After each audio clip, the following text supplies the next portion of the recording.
Assalamualaikum warahmatullahi wabarakatuh. Saya Nabila Nafsyah dari Prodi Psikologi Universitas Al-Azhar Indonesia. Pada kesempatan kali ini saya akan menjelaskan tentang psikologi kognitif dengan tokoh Albert Ellis. Albert Ellis lahir pada 27 September 1913 dan meninggal pada 24 Juli 2007 pada usia 93 tahun.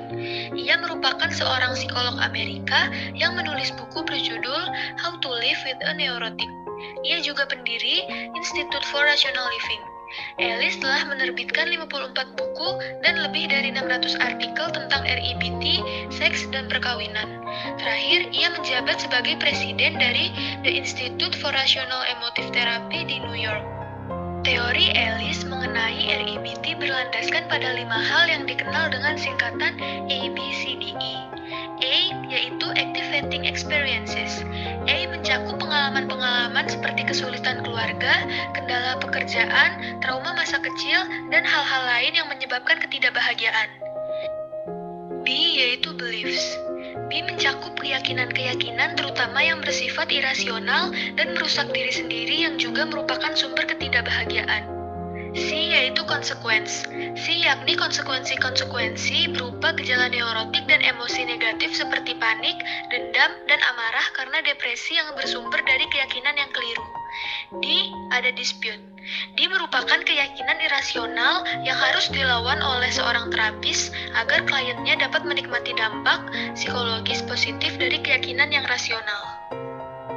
Menurut Ellis, ada beberapa jenis pikiran keliru yang biasanya diterapkan oleh orang kebanyakan, yakni mengabaikan hal-hal positif, terpaku pada yang negatif, terlalu cepat menggeneralisasi. Ellis juga menyebutkan 12 ide irasional yang menyebabkan dan memperparah neurosis.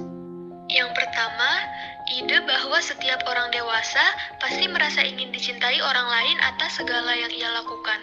Bukannya gagasan yang memfokuskan perhatian pada apa yang ia lakukan demi mencapai tujuan-tujuan praktis demi kepentingan orang lain, atau gagasan untuk mencintai orang lain ketimbang selalu menuntut cinta dari orang lain.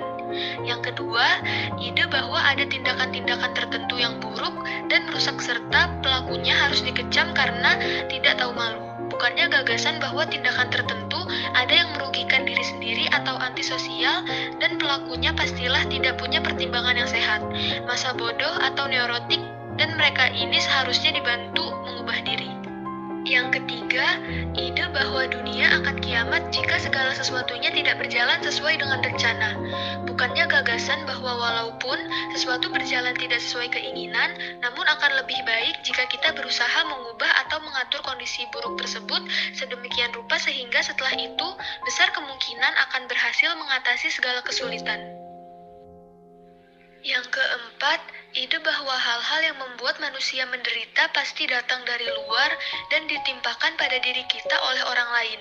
Bukannya gagasan bahwa sikap neurotik itu disebabkan oleh pandangan-pandangan kita sendiri akibat kondisi yang tidak menguntungkan di sekeliling kita.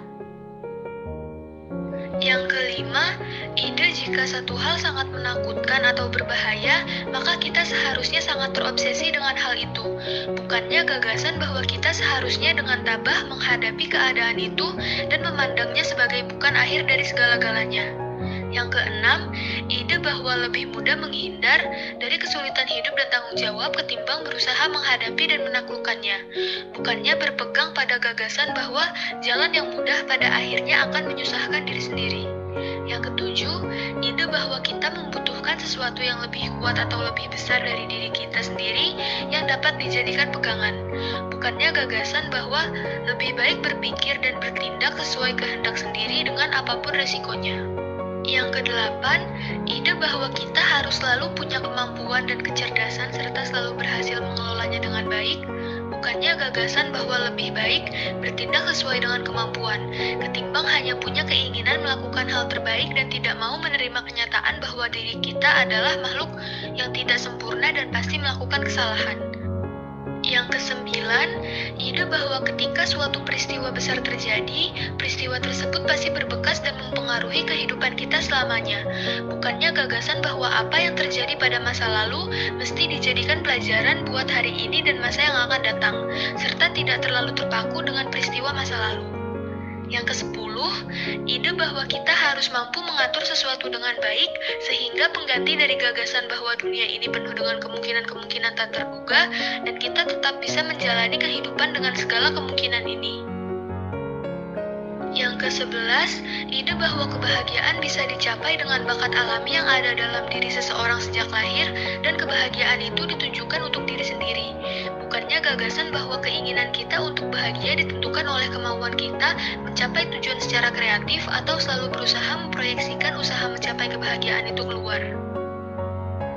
Dan yang terakhir, ide bahwa kita pada akhirnya tidak dapat menguasai perasaan sendiri dan perasaan kecewa terhadap sesuatu pasti tidak bisa dielakkan.